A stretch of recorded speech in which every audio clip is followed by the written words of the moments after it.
Bonjour à toutes, bonjour à tous, très heureux de vous retrouver aujourd'hui pour une nouvelle vidéo d'avant-match entre Saint-Étienne et Amiens.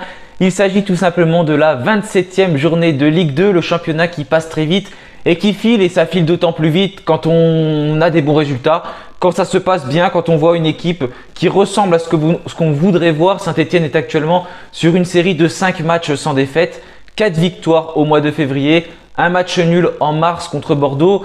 Voilà, tout simplement, on trouve une équipe qui a du caractère et qui joue tout simplement avec ses armes. Et ça fait plaisir de voir nos Verts évoluer comme ça. On va espérer que cela continue, bien sûr, contre Amiens, à Geoffroy Guichard. Et puis, quand une équipe joue bien, forcément, ça attire le public, ça attire les supporters. Même s'il ne faut pas forcément ça à Geoffroy Guichard. Mais néanmoins, le club pourrait enregistrer son record d'affluence cette saison. 24 000 supporters seraient attendus au moins selon les informations d'Evecte. Pour le moment, on a la tribune du COP Nord qui est complète comme toujours. La tribune Henri Point inférieure est quasiment complète aussi. Le COP Sud, il y a un bug sur la billetterie, mais je pense qu'il est super bien rempli puisque la tribune Henri Point supérieure a ouverte ce mercredi. Donc voilà, c'est une très bonne chose pour tous les amoureux des Verts. Ça promet une très belle ambiance pour ce match qui va se dérouler donc à 19 h sur les antennes de Prime Video. Donc autre bonne nouvelle puisque tous les supporters des Verts pourront voir ce match en clair. Et j'aimerais bien avoir une autre bonne nouvelle sur ma chaîne, c'est que les 2000 abonnés arrivent rapidement. Un grand merci à tous. 1913 abonnés à l'heure où je tourne cette vidéo. Donc si vous ne l'êtes pas encore, n'hésitez pas tout simplement à appuyer sur ce petit bouton s'abonner et à lâcher un like si la vidéo vous plaît, bien sûr. Voilà, c'est tout ce que je vous demande, c'est le plus grand des soutiens pour moi et ça me ferait très plaisir d'atteindre rapidement les 2000 abonnés. Et nous, on va commencer tout de suite cet avant-match entre Saint-Étienne et Amiens.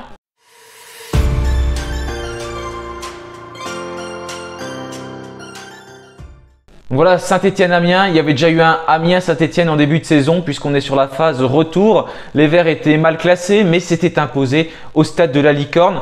Déjà, il y avait énormément de supporters stéphanois dans le parcage qui était complet, ça je me souviens très bien. Et puis partout dans le stade, c'était une très belle ambiance. Et les Verts qui avaient gagné grâce à un penalty obtenu et qui avait été transformé par Ibrahim Awadji, et donc une victoire 1-0 de l'AS Saint-Étienne. D'ailleurs, on a parlé des pénaltys de Jean-Philippe Crasso dans la dernière vidéo en début de semaine. N'hésitez pas à aller la voir si vous ne l'avez pas vue, sur Jean-Philippe Crasso, expert en penalty. En tout cas, on a évoqué un peu tous les aspects qui font que Jean-Philippe Crasso y arrive bien. Donc voilà, la vidéo, c'est la dernière vidéo sur la chaîne tout simplement. Là, avant de tourner cet avant-match, j'ai attendu comme toujours que Laurent Batles fasse sa conférence de presse pour avoir des nouvelles de nos joueurs, ceux qui seront présents, ceux qui seront absents notamment. Et au niveau du groupe de Batles, bien sûr, il n'est pas sorti parce qu'il sort le vendredi. Mais on a des indications sur les absents, notamment avec Aymen Wefek, je rappelle, est touché au niveau des ischio-jambiers. Il était sorti lors du match contre Dijon et Aymen Wefek, pour l'instant, il n'est toujours pas de retour. Il devrait revenir dans la semaine suivant le match contre le Havre. Je rappelle qu'il y aura une trêve internationale. Après, il reste 2 matchs, donc Amiens et le Havre. Et il y aura la trêve internationale où il n'y aura malheureusement pas de match des Verts.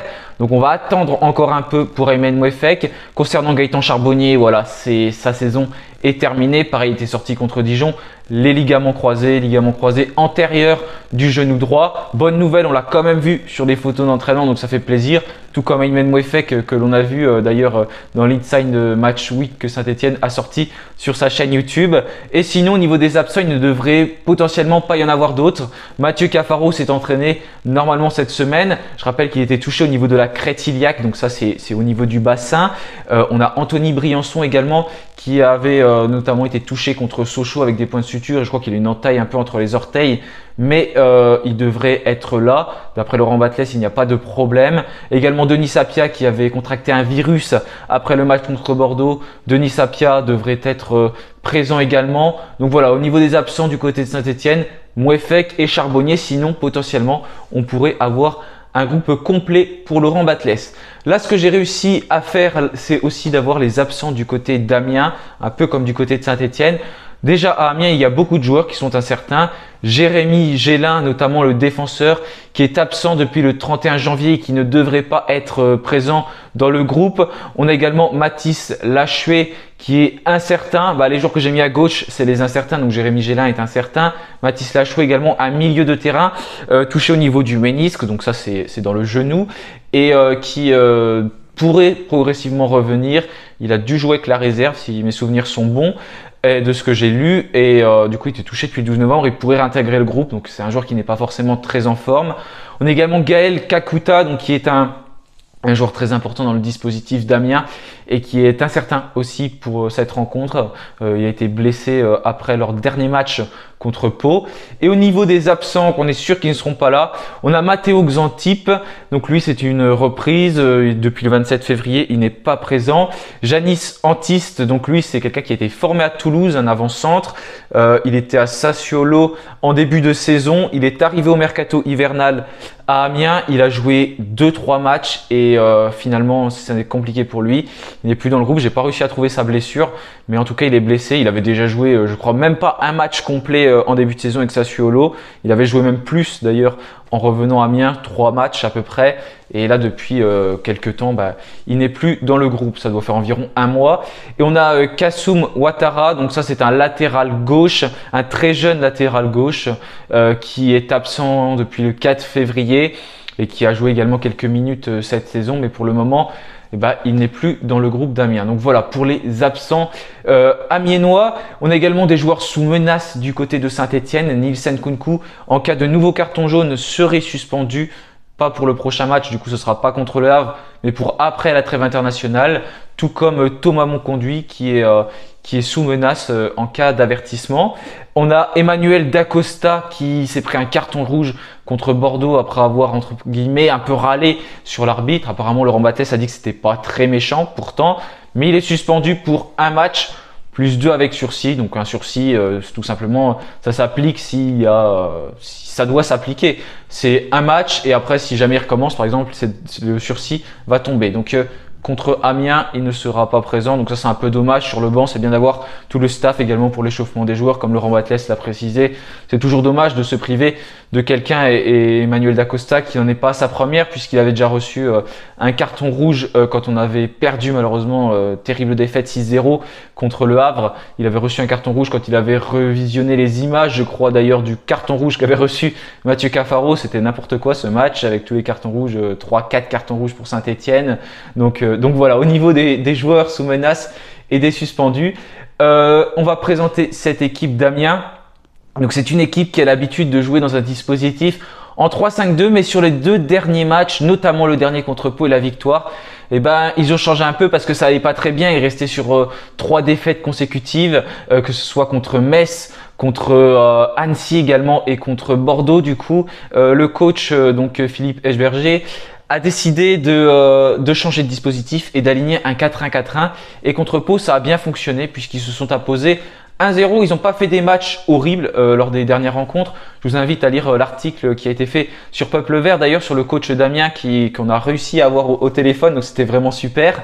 Et du coup, ce qu'on apprend, c'est tout simplement qu'il a, il l'a pas dit ça, mais ce qu'on voit, c'est qu'il a changé de dispositif et que tout simplement, ça a marché contre Pau. Ils se sont imposés 1-0. Nous, on les avait affrontés juste avant, on avait gagné 2-0 aussi. Donc c'est pour, on voit un peu ce que Amiens est capable de faire. C'est bien quand ils affrontent un adversaire que l'on vient d'affronter, ça montre un peu. En plus, c'est à domicile l'état de forme de cette équipe. Ils ont un match de retard aussi, il faut pas l'oublier, ce sera contre le Paris FC. Je crois qu'ils vont le jouer cette semaine, donc ils vont enchaîner avec 3 matchs consécutifs. Donc ça, c'est quelque chose qui est à prendre en compte. Il va certainement y avoir un coach qui va faire tourner son effectif pour que tout le monde soit capable de jouer et d'enchaîner parce que c'est des matchs importants pour eux. Et ils restaient sur 3 défaites consécutives et là ils ont réussi à se relancer contre Pau. On va voir comment ça va se passer pour eux.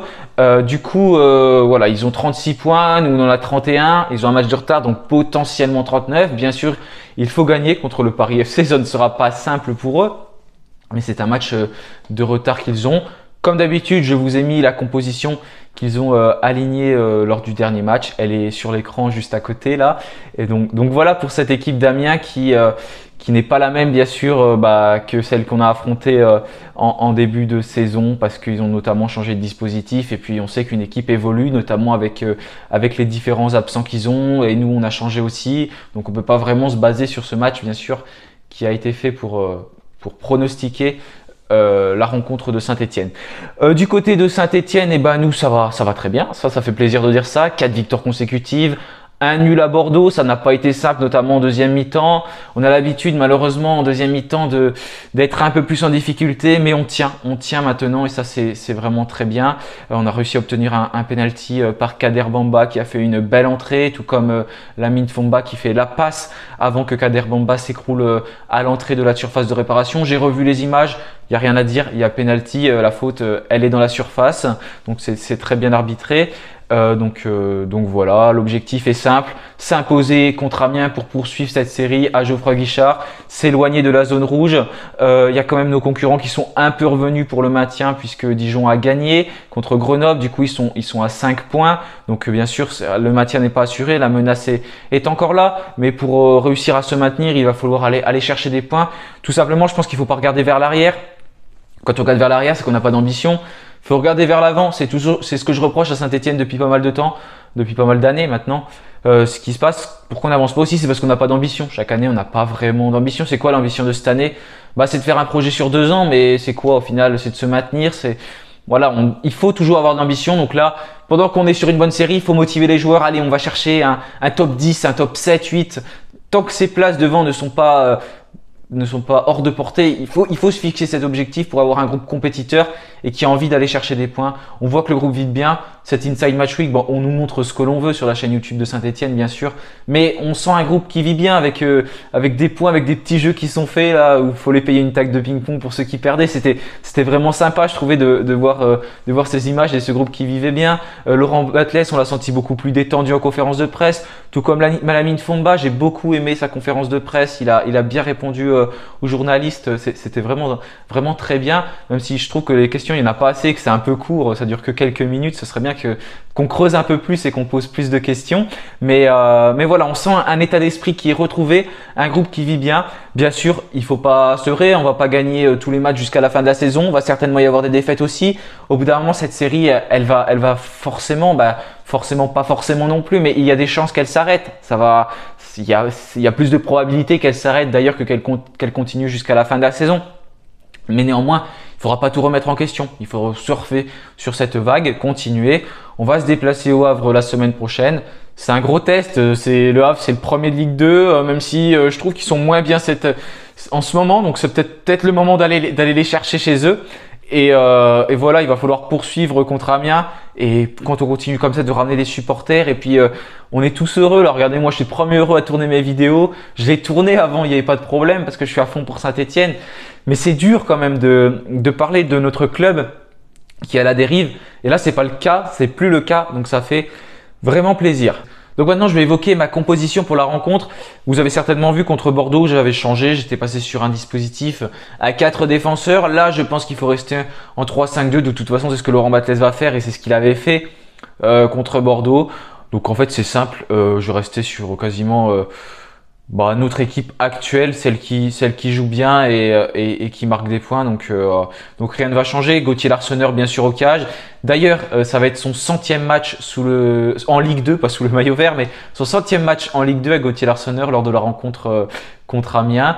D'ailleurs, j'ai vu cette statistique-là sur le site Le 11 Amiénois. Vraiment un très beau site, plein d'infos sur Amiens. C'est là que j'ai trouvé tous les absents aussi et sur le site Ma Ligue 2 également. Donc 100e match pour Gauthier Larsonneur. En défense, Léo Petro, Briançon, Sceaux, je pense que c'est du classique et que ça ne va pas bouger à moins que Mathieu Cafaro puisse vraiment débuter, mais je n'en suis pas si sûr.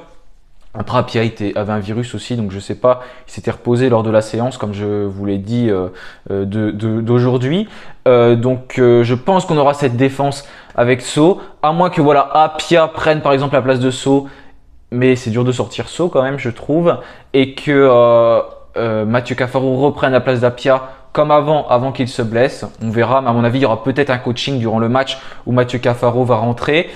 Au milieu de terrain, donc Thomas Monconduit, Victor Lobry, Benjamin Bouchouari. J'ai beaucoup hésité entre Benjamin Bouchouari et Lamine Fomba. Je trouve que depuis quelques matchs, Benjamin Bouchouari est un peu plus en difficulté. Il a plus de mal à lâcher le ballon. Voilà, je le trouve moins bon, même si c'est toujours un joueur important de l'équipe de Saint-Etienne, bien sûr. Il a une qualité technique qui est au-dessus du lot, au-dessus de la moyenne et il est très important. Mais Lamine Fomba, j'ai beaucoup aimé son entrée, donc je pense que ça peut être bien de le récompenser aussi. Donc pourquoi pas le voir titulaire à la place de Benjamin Bouchouari qui enchaîne également. Il est jeune, il faut aussi qu'il s'ouvre, Benjamin Bouchouari. Voilà, je pense que c'est important de faire tourner aussi, de laisser sa chance à Lamine Fomba. De toute façon, Bouchouari, c'est très compliqué pour lui d'enchaîner 90 minutes, à moins qu'on ait un coaching un peu comme on a eu là, Lamine Fomba qui rentre à la place de Benjamin Bouchouari. C'est ce qu'on peut voir aussi. Au niveau des deux pistons, donc Nielsen Nkunku, bien sûr, qui a d'ailleurs été désigné pépite du mois de février en Ligue 2. Donc ça récompense superbement son mois de février. Je l'attends un peu plus défensivement, mais offensivement, il est incroyable. Franchement, très très bonne qualité offensive. C'est une bonne surprise pour nous. Denis Sapia sur le côté droit. Et puis en attaque, Ibrahima Wadji, Jean-Philippe Crasso. Wadji qui a été transparent, Crasso aussi, hein, il faut le dire. C'est pas parce qu'il marque le penalty qu'il était incroyable. On l'a pas beaucoup vu contre Bordeaux. Mais je pense que de toute façon ça va pas changer, ça va être ça. Et Crasso d'ailleurs qui est en lice pour être le meilleur joueur du mois de février en Ligue 2. Donc n'hésitez pas à aller voter sur le site de l'UNFP. Et voilà, je pense qu'on pourra avoir un dispositif qui ressemble globalement à celui-ci. J'ai rien d'autre à rajouter, la vidéo qui est déjà bien assez longue pour un avant-match. Merci à tous de l'avoir suivi. N'hésitez pas à vous abonner à la chaîne si vous ne l'êtes pas encore, comme je l'ai dit en début de vidéo. C'est peut-être un peu pénible de dire ça, je sais, mais je le dis pas souvent quand même. Et c'est une superbe récompense pour moi tout simplement de voir les personnes qui s'abonnent à la chaîne, les likes. Merci à tous pour vos commentaires également, je prends énormément de plaisir à les lire, à vous répondre. J'adore avoir cette interaction avec vous. J'aimerais bien faire des lives aussi, mais pour l'instant c'est un peu compliqué parce que j'ai pas une connexion internet qui me permet vraiment de faire ça. Mais en tout cas, c'est toujours dans mes projets comme je l'avais lancé notamment l'année dernière, mais j'ai dû arrêter. J'aimerais bien le faire avec d'autres personnes et j'espère que ça arrivera tout ça par la suite. Donc voilà, plein de projets sur la chaîne. Merci encore à tous pour votre fidélité. Je vous souhaite un bon match, une bonne fin de semaine. On se retrouve pour le débrief ce samedi soir. Et puis bien sûr, rien ne change. Allez les Verts, salut à tous.